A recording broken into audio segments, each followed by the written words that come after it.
Ok, voici un très bon exemple de la communication canine après une séparation. Peu importe la durée, il faut toujours établir l'hiérarchie. Un chien va poser des questions comme « Puis-je attirer votre attention à mes termes ?» Et certains sautent, comme on a vu avec Cidre, mon assistante glamour. Des autres se penchent. Oh, c'est reparti. Ou ils apportent des jouets. Je me souviens d'un qui avait 8 jouets. Il a tout présenté pour savoir lequel marcherait. Comme vous pouvez voir en ce moment, Cidre essaie d'attirer mon attention en faisant les petits mordiments aussi. Ce n'est pas une morsure, mais parfois c'est difficile d'ignorer. Alors, si vous avez un chien qui le fait, vous pouvez le prendre par le collier et lui donner un temps mort, sans rien dire. Mets-le dans une autre pièce pour l'encourager à se calmer. Il reçoit un choix, respecter mon espace personnel ou tu perds la meute. Dans la nature, après chaque séparation, il faut rétablir l'hiérarchie. L'alpha fait rappeler aux autres qu'ils s'en chargent toujours en les ignorant. Il ne les regarde pas directement. Ceci démontre qu'il a un espace personnel qui doit être respecté. Laissez-moi tranquille.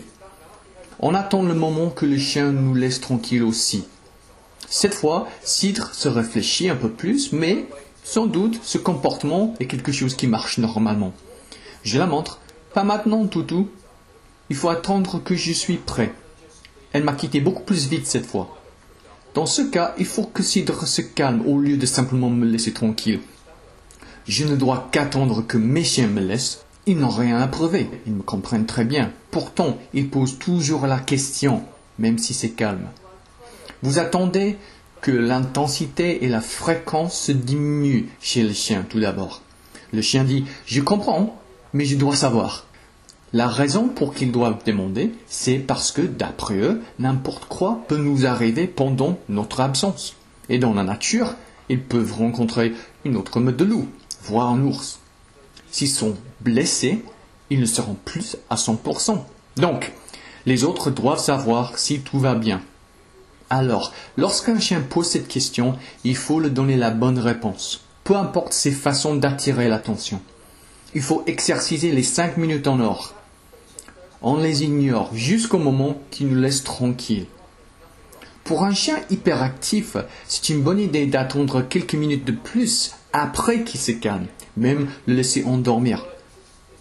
Pour les certains, ce sera peut-être la première fois qu'il se déteint. Cidre revient, j'attends qu'elle est plus calme. Elle me comprend, mais elle est obligée de poser la question. Mais moi, je suis constant. Beaucoup plus vite cette fois-là. Le niveau d'adrénaline abaisse. Il faut être patient avec Cidre. On vient de se rencontrer, donc il va de soi qu'elle va poser la question. Vous vous trouvez où dans ma meute? Quand vous recevez les visiteurs, il est tout à fait possible de contrôler la situation. Le chien se trouve à part au début, puis il entre, on laisse. S'il s'excite trop, il retrouve l'isolement. Rien ne va se passer si vous tenez la laisse, et le chien peut se réfléchir sans drame. Pratiquez les 5 minutes en or, et votre chien se calmera beaucoup plus vite qu'avant et vous regardera en tant que leader de sa meute.